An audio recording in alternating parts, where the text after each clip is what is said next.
الحمد للہ وکفى والصلاة والسلام على عباده الذین اصطفى اما بعد فقد قال اللہ تبارک وتعالی كما ورد في آخر سورة الحج اعوذ باللہ من الشیطان الرجیم بسم اللہ الرحمن الرحیم وجاہدوا فی اللہ حق جہادہ وقال عز وجل كما ورد في آخر سورة العنكبوت والذین جاہدوا فینا لنہدینہم سبلنا وإن اللہ لمع المحسنین رب اشرح لی صدری ویسر لی امری واحلل عقدۃ من لسانی یفقہوا قولی اللہم ربنا الہمنا رشدنا واعصمنا من شرور انفسنا اللہم ارنا الحق حقا وارزقنا اتباعہ وارنا الباطل باطلا وارزقنا اجتنابہ اللہم وفقنا نجاہد فی سبیلک باموالنا وانفسنا اللہم ارزقنا شہادتا فی سبیلک آمین یا رب العالمین۔ آپ کو یاد ہوگا پچھلی نشست میں نے جہاد فی سبیل اللہ کے ضمن میں جو بڑی بڑی غلط فہمیاں ہیں ان پر گفتگو کی تھی۔ ذہن میں صرف تازہ کر لیجئے کہ میں نے 3 باتیں عرض کی تھی بنیادی طور پر، جو ان تمام غلطیوں کی جڑ اور بنیاد ہے وہ یہ ہے کہ ہم نے جہاد کو جنگ کے مترادف سمجھ لیا، حالانکہ میں تفصیل سے عرض کر چکا ہوں کہ قرآن مجید میں یہ دونوں متوازی اصطلاحات موجود ہیں، جہاد فی سبیل اللہ، قتال فی سبیل اللہ، اگرچہ ان میں ایک فرق ہے یا ایک یوں سمجھیے کہ تعلق بھی ہے کہ قتال فی سبیل اللہ یعنی اللہ کی راہ میں جنگ یہ خاص ہے، جہاد فی سبیل اللہ عام ہے، یعنی ہر قتال تو لازماً جہاد ہے، ہر جہاد لازماً قتال نہیں۔ دوسری بات جو اس کا منطقی نتیجہ تھا وہ یہ کہ جہاد فی سبیل اللہ ہمارے دینی فکر میں جسے انگریزی میں کہتے بیک برنر پر چلا گیا، پس پردہ چلا گیا، پیٹھوں کے پیچھے چلا گیا۔ کیوں؟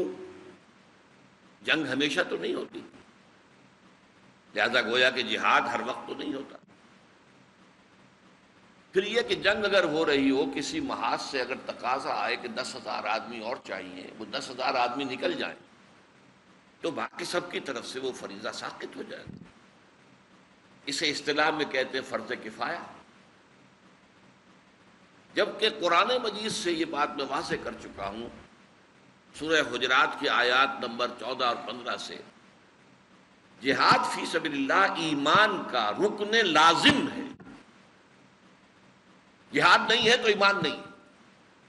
اب میں تفصیل میں نہیں جا سکتا کہ پھر ان آیات کا حوالہ اس وقت تو یاد دہانی کرا رہا ہوں، اور سورہ صف کی آیات 10 اور 11 سے ثابت ہوتا ہے جہاد کے بغیر، جہاد فی سبیل اللہ کے بغیر کوئی سیلویشن، کوئی نجات آخرت میں ممکن نہیں۔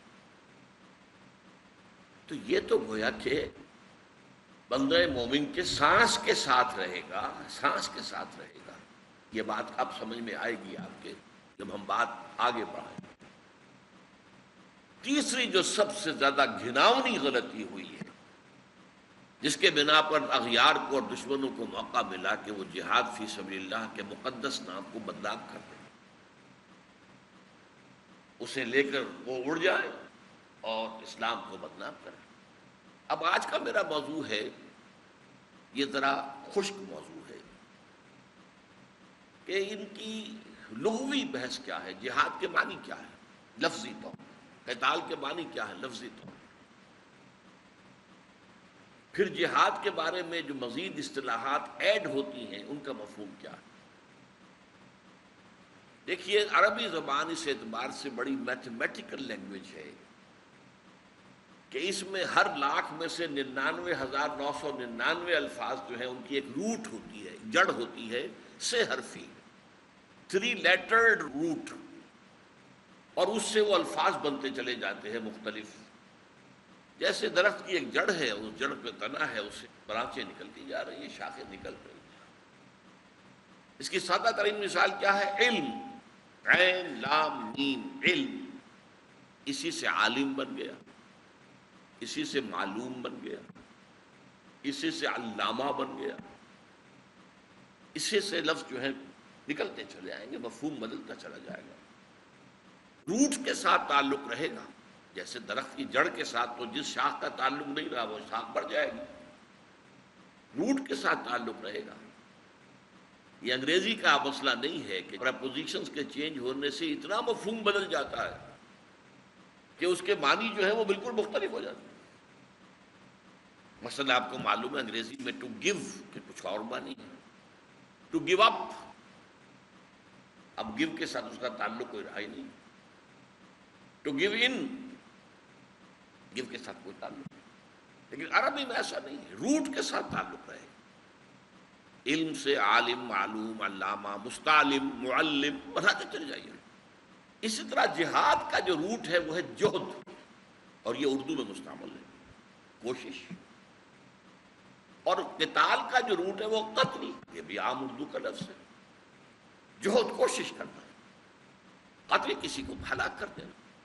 اب ان سے جو لفظ بنتا ہے قتال یا مقاتلہ، جہاد یا مجاہدہ، اسے کہیں گے یہ باب مفاعلہ ہے۔ اس باب مفاعلہ کا خاصہ یہ ہوتا ہے کہ دو افراد یا دو گروہ ایک دوسرے کے مقابل لاتے ہیں، مقابلہ یہ بھی اسی سے بنا، مفاعلہ سے۔ اب جوہد سے مجاہدہ یا جہاد بنا، قتل سے مقاتلہ یا قتال بنا۔ اب جوہد سے جہاد کے معنی کیا ہو جائیں گے کہ کسی شے کے مقابلے میں جد و جہد کرنا۔ اب اسے میں اگر فارسی، چونکہ ہمارے ہاں اردو میں فارسی جو ہے وہ تو رلی ملی ہے، اور پھر آج کا ہمارا ذہن جو ہے وہ انگریزی میں سوچتا ہے، تو اس کے جو مترادفات ہیں وہ آپ کے سامنے لاؤں گا تو بات واضح ہو جائے۔ جوہد فارسی میں کہیں گے کوشش، اور جہاد کشاکش، کشاکش میں کھینچتان ہوتی ہے، ٹگ آف وار ہے، ایک ٹیم ادھر کھینچ رہی ہے رسے کو، ایک ادھر کھینچ رہی ہے، مقابلہ ہے، یہ کشاکش۔ ایک بڑا پیارا شعر ہے، کشاکش خس و دریا ہے دیدنی کوثر، الجھ رہے ہیں زمانے سے چند دیوانے۔ ایسا ہوتا ہے ہر انقلابی تحریک میں کہ ابتدا میں چند لوگ ہوتے ہیں وہ چاہتے ہیں کہ زمانے کا رخ بدل دے، البتہ یہ کہ وہی تحریک آگے بڑھتی ہے تو وہ ایک ماس موومنٹ کی حیثیت اختیار کرتی ہے، زمانے کو بدل بھی دیتی ہے۔ لیکن شروع میں کیا ہوتا ہے؟ صحابہ کتنے تھے مکے کے اندر، کیا زمانے کو بدل دینا؟ عزم یہی تھا، اللہ کے دین کو غالب کرنا۔ تو کشاکش خس و دریا ہے دیدنی کوثر، اگر دریا کے ساحل کے ساتھ، کنارے کے ساتھ کوئی گھاس اگی ہوئی ہے، پانی آتا ہے اس کو ادھر لے جاتا ہے، پھر وہ واپس اپنی جگہ جاتی ہے، یہ کشاکش چل رہی ہے گھاس کے اور پانی کے درمیان۔ تو کوشش جہد، اور جہاد کشاکش۔ انگریزی میں کیا کہیں؟ To strive for something, یہاں فار آئے گا، to strive for something, کسی چیز کے لیے جد و جہد کرنا۔ اور جہاد کے لیے کیا آئے گا؟ To struggle against something, struggle, اور اسٹرگل کے ساتھ ہمیشہ اگینسٹ آتا ہے، اسٹرگلنگ اگینسٹ ہیوی آڈس، وہی کشاکش خس و دریا ہے دیدنی کوثر، الجھ رہے ہیں زمانے سے چند دیوانے۔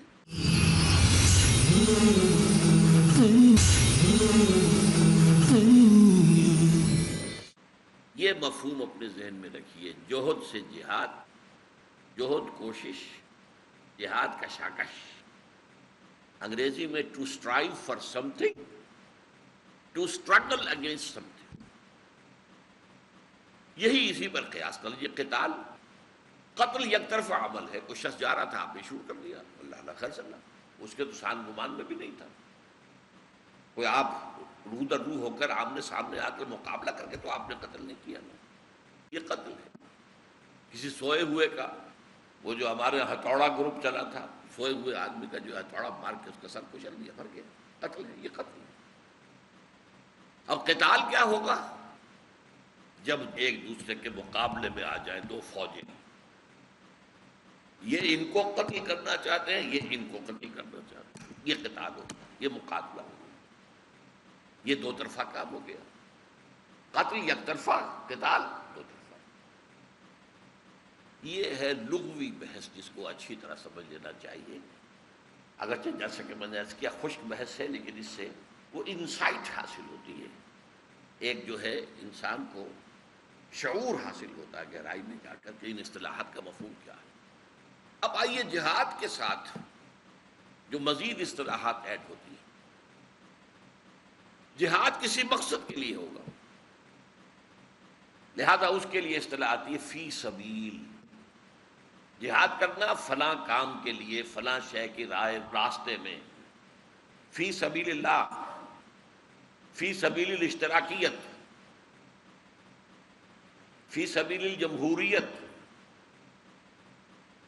فی سبیل الحریت۔ ایک تو فی سبیل کا لفظ ہے۔ ہماری گفتگو کا موضوع کیا؟ فی سبیل اللہ، اللہ کی راہ میں، اللہ کے راستے میں، اللہ کے لیے۔ اس اصطلاح کو پورے طور پر ڈیولپ ہونے میں ذرا وقت لگا ہے۔ ابتدا میں مکی صورتوں میں فی اللہ کہا گیا ہے، فی سبیل کا لفظ نہیں آیا۔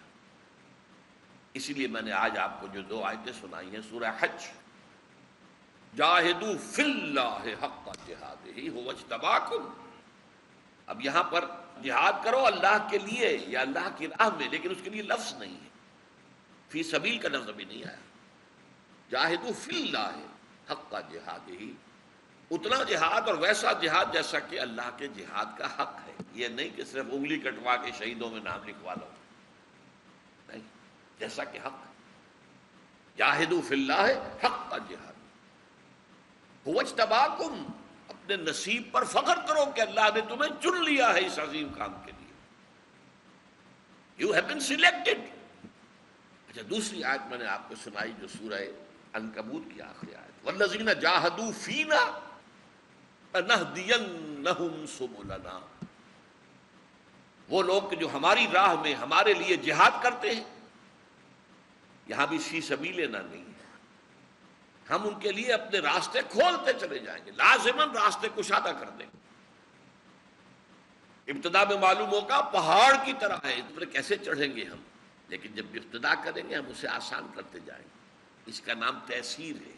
فَسَنُيَسِّرُهُ لِلْيُسْرَىٰ وَسَنُيَسِّرُهُ لِلْعُسْرَىٰ، یہ آخری پارے میں آئی ہیں، لیکن اس وقت میں اس کی تفصیل میں نہیں جاؤں گا۔ یہ آیت ختم ہوتی ہے وَإِنَّ اللَّهَ لَمَعَ الْمُحْسِنِينَ، یقیناً اللہ تعالیٰ جو ہے وہ ساتھ ہے ان نیکوکاروں کے کہ جو ہماری راہ میں جہاد کرتے ہیں، اس کی معیت حاصل ہے، اس کی نصرت حاصل رہے گی۔ معیت کا مطلب کیا ہے؟ نصرت، تائید۔ تو گویا کہ جہاد اور قتال فی سبیل اللہ، اللہ کی راہ میں جہاد کرنا، اللہ کی راہ میں جنگ کرنا۔ اچھا، یہ جنگ یا جہاد کس چیز سے ہوگی؟ اس کے لیے آتا ہے قرآن مجید میں تو بار بار دو ہی الفاظ آتے ہیں، جاہدوا فی سبیل اللہ باموالکم وانفسکم، اپنے مالوں کے ساتھ جہاد کرو، اپنی جانوں کے ساتھ جہاد کرو۔ کسی بھی مقصد کے لیے مال بھی خرچ کرنا ہوتا ہے، اور پھر اس میں محنت صرف کرنی ہوتی ہے، وقت لگتا ہے، یہ بھی گویا کہ جان کا آپ استعمال کر رہے ہیں، اور اس کی آخری منزل کیا؟ جان دے دی جائے اس مقصد کے لیے۔ چنانچہ دونوں مقامات پر ہم پڑھ چکے ہیں، انما المؤمنون الذین آمنوا باللہ ورسولہ ثم لم یرتابوا وجاہدوا باموالہم وانفسہم فی سبیل اللہ اولئک هم الصادقون۔ اور سورہ صف میں یا ایھا الذین آمنوا هل ادلکم علی تجارۃ تنجیکم من عذاب علیم تؤمنون باللہ ورسولہ وتجاہدون فی سبیل اللہ باموالکم وانفسکم۔ قرآن مجید میں ایک تیسری چیز کا بھی ہوا ہے ذکر، ایک ہی مقام پر ہوا ہے، سورہ الفرقان میں۔ حضور سے جبکہ شدید مخالفت ہو رہی تھی مشرکین کی طرف سے، کفار کی طرف سے دباؤ پڑ رہا تھا، اس دباؤ کی ایک شکل یہ بھی تھی کہ محمد صلی اللہ علیہ وسلم ڈونٹ بی ٹو ریجڈ، دیکھو تم اتنی سختی اختیار نہ کرو، ذرا تم کچھ بات ہماری مان لو، کچھ تمہاری مان لیتے ہیں. Give and take. یہ تو نہیں ہو سکتا کہ ساری بات تمہاری مان لیں. یہ ہمیشہ ہوا کرتا ہے کسی بھی جد و جہد میں. جس کے خلاف جد و جہد ہوتی ہے پہلے تو وہ کوشش کرتا ہے کہ کچل دیں، کرش کر دیں. جب وہ کرش نہیں ہوتا تو پھر کوئی مصالحہ، کچھ گیو اینڈ ٹیک، کچھ مانو کچھ منواؤ، کچھ دو کچھ لو. جب حضور پر یہ دباؤ پڑ رہا تھا، یہ کئی مقامات ہیں قرآن مجید کے کہ جن میں حضور کو کہا گیا دیکھیے آپ ان کے کہنے میں نہ آئیے. وہی بات یہاں کر کے گئی، فلا تطع الکافرین. اے نبی ان کافروں کی بات نہ مانیے، ان کی باتوں میں نہ آ جائیے. یہ چکنی چپڑی باتیں. ودوا لو تدہنوا فیدہنون. یہ تو چاہتے ہیں کہ آپ ڈھیلے پڑیں تو وہ بھی ڈھیلے پڑ جائیں گے، کیونکہ وہ آزما چکے ہیں کہ آپ کو جھکا نہیں سکتے. آپ کے کسی ایک ساتھی کو بھی واپس نہیں پھیر سکے شدید ترین تشدد کے باوجود. تو اب وہ مفاہمت پر آ گئے کہ آپ اس دام میں پھنس نہ جائیں معاذ اللہ. فلا تطع الکافرین وجاہدہم بہ جہادا کبیرا. یہاں بے اموالکم وانفسکم کی بجائے بہی، اور یہ بہی کی ضمیر جاتی ہے اس سورہ مبارکہ میں قرآن کی طرف. سورہ فرقان میں تانے بانے کی طرح قرآن کا ذکر ہے. اس کی پہلی آیت ہی ہے تبارک الذی نزل الفرقان علی عبدہ لیکون للعالمین نصیرا. تو اے نبی آپ اس قرآن کے ذریعے سے جہاد کرتے رہیے کرتے رہیے کرتے رہیے. فجاہدہم بہ جہادا کبیرا. بہت بڑا جہاد. تو جہاد بالاموال یا مال، جہاد بالنفس، جہاد بالقرآن. قرآن مجید میں تو یہی تین اصطلاح ہے. حدیث میں البتہ آپ کو اور بھی ملے گی. جہاد بالقلب، کسی شے کے ساتھ شدید نفرت رکھیں، یہ بھی ایک جہاد ہے. جہاد بالقلب. اس سے اوپر کا مرحلہ ہے جہاد باللسان، زبان کے ساتھ کہو یہ غلط، ڈنکے کی چوٹ کہو غلط. یہ نظام ظالمانہ ہے، یہ ریپریسو، یہ ڈسکریمنیٹو ہے. اس میں دولت کی تقسیم غیر منصفانہ ہے. امیر امیر سے امیر تر ہوا جا رہا ہے، غریب غریب سے غریب تر ہوا جا رہا ہے.